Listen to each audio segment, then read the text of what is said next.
नहमदहु व नुसल्ली अला रसूलिहिल करीम अम्मा बाद फ़अऊज़ु बिल्लाहि मिनश शैतानिर रजीम बिस्मिल्लाहिर रहमानिर रहीम।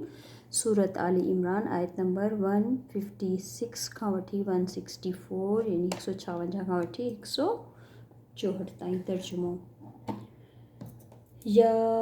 अय्युहल्लज़ीना आमनु ए ईमान वारो ला तकुनु न तव्हां थी वञो कल्लज़ीना उन्हनि माण्हुनि वांगुरु जिन कफ़रू कुफ़र कयो वक़ालू ऐं उन्हनि चयो लि इख़्वानिहिम पंहिंजे उन्हनि भाउरनि जे लाइ इज़ा ज़रबू जॾहिं उहे सफ़र में हुआ या जॾहिं उन्हनि सफ़र कयो फ़िल अर्दी ज़मीन में औ कानू या उहे हुआ ग़ुज़्ज़न जंग जे मैदान में लौ कानू अगरि उहे हुजनि हा इंदना असां सां गॾु मातू त उहे न थियनि हा फ़ौत यानी उन्हनि खे मौत न अचे हा वमा क़तलू ऐं न ई उहे क़तल कया वञनि हा लियजअलल्लाहु ज़ालिका हसरतन ताकी अल्लाह ठाहे छॾे इन ॻाल्हि खे हसरत करे फ़ी क़ुलूबिहिम इन्हनि जे दिलुनि में वल्लाहु ऐं अल्लाह ही युही उहो ई ज़िंदा करे थो व युमीत उहो ई मौत ॾिए थो वल्लाहु ऐं अल्लाह बिमा उनखे जेको तामलून तव्हां अमल करे रहिया आहियो बसीर ख़ूब ॾिसी रहियो आहे। ही जेको कंहिं ॻाल्हि कई आहे मुनाफ़िक़नि जी ही जंग उहद जो ई असां पहिरीं खां पढ़ी रहिया आहियूं उन जे बारे में ही कंटिन्यूएशन आहे। वल इन ऐं अलबत्ता अगरि क़ुतिल तुम तव्हां क़तल कया वञो फ़ी सबीलिल्लाहि अल्लाह जी राह में यानी जहाद कंदे तव्हांजी मौत वाक़े थिए ओ मुतुम या तव्हांजी यानी इंसान खे नॉर्मली फ़ौत थिए या तव्हां फ़ौत थी वञो ल मग़फ़िरतुम मिनल्लाहि त अलबत्ता जेका बख़्शिश आहे अल्लाह जी तरफ़ां व रहमतुन ऐं उन जी रहमत आहे जेका ख़ैरु मिम्मा यजमऊन बहितर आहे उन ॻाल्हि खां जेके हू जमा करे रहिया आहिनि। छा जमा करे रहिया इंसान जी मोहबत कंहिंसां आहे माल दुनिया जी मोहबत ई उन जे दिलि में आबाद आहे अञा ताईं जैसे दुनिया जी मोहबत वग़ैरह। वलइन ऐं अलबत्ता अगरि मुतुम ओ क़ुतिल तुम तव्हांखे मौत अचे या तव्हां क़तल कया वञो ल इलल्लाहि अलबत्ता तरफ़ अल्लाह ही जे तुहशरून तव्हां सभु जमा कया वेंदा फ़बिमा रहमत मिनल्लाहि बवजा रहमत अल्लाह जी रहमत जे करे ही नबी पाक खे अल्लाह ताला फ़रमाए रहिया आहिनि त बवजा रहमत अल्लाह जी तरफ़ां जेका आहे तव्हांजे मथां उन जे करे तव्हां छा आहियो लिन त नरम मिज़ाज लहूं उन्हनि जे लाइ सहाबा जे लाइ वलो ऐं अलबत्ता अगरि कुंत हुजो हा तव्हां फ़ज़न यानी सख़्त बदज़ुबान ग़लीज़ल क़ल्ब सख़्त दिल लन फ़द्दू अलबत्ता ये ज़रूरु छुटी वञनि हा यानी मुंतशिर थी वञनि हा हटी वञनि हा मिन हौलिक तव्हांजे आसपास खां फ़ाफ़ू पस दरगुज़र कयो अनहुम इन्हनि खां वस्तग़फ़िर लहुम ऐं बख़्शिश घुरो इन्हनि जे लाइ वशाविरहुम ऐं मशवरो कयो इन्हनि खां फ़िल अम्र मामलात में फ़इदा पोइ जॾहिं अज़म त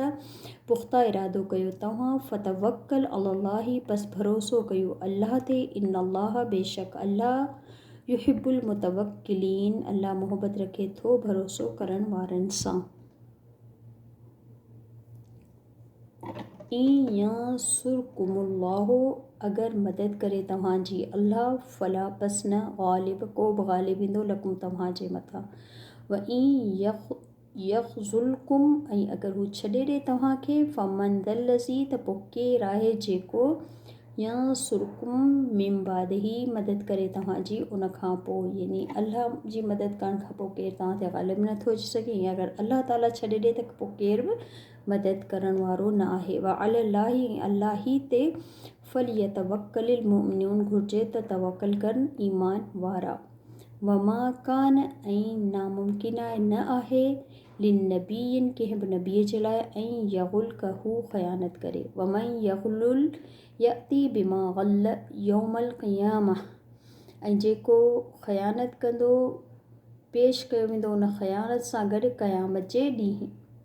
सुम पोइ तुवफ़ा पूरो ॾिनो वेंदो कुल्लु नफ़्सिन हर नफ़्स खे मां कसबत जेको उन कमाई कई यानी जेको जहिड़ो अमल करे ईंदो उन जो बदिलो उनखे पूरो ॾिनो वेंदो वहुम ला युज़लमून ऐं उहे ज़रा बराबरि उहे वहुम ऐं न उहे ला न युज़लमून ज़ुल्म कया वेंदा अफ़मन छा भला पोइ उहो माण्हू जेको इत्तबअ इत्तबअ रिज़वान अल्लाह जेको पोयां आहे अल्लाह जी रज़ा हासिल करण जे लाइ, यानी पे दर पे उहो कोशिशि छा पियो करे अल्लाह जी रज़ा हासिल करण जी। कमम बाई बेसख़ति मिनल्लाही छा थी सघे थो उन वांगुरु जेको वरियो अल्लाह जी नाराज़गी सां। व मावाहु जहन्नम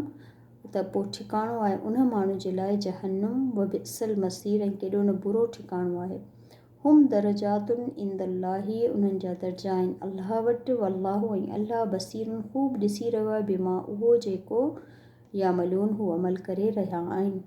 लक़द अलबत्ता तहक़ीक़ मन अल्लाह एहसान कयो अल्लाह अलल मुमिनीन मोमिननि जे मथां इज़ जॾहिं बाअथ उन मोकिलियो या उथारियो फ़ीहिम उन्हनि में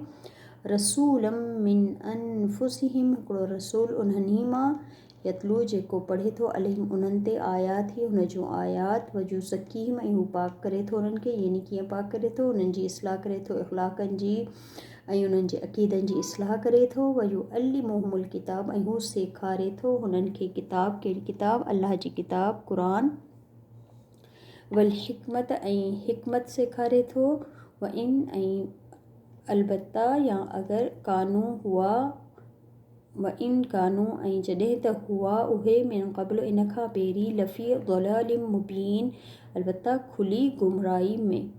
सुब्हानक अल्लाहुम्मा व बिहम्दिक अशहदु अन ला इलाहा इल्ला अंत अस्तग़फिरुका व अतूबु इलैक। अस्सलामु अलैकुम व रहमतुल्लाहि व बरकातहू।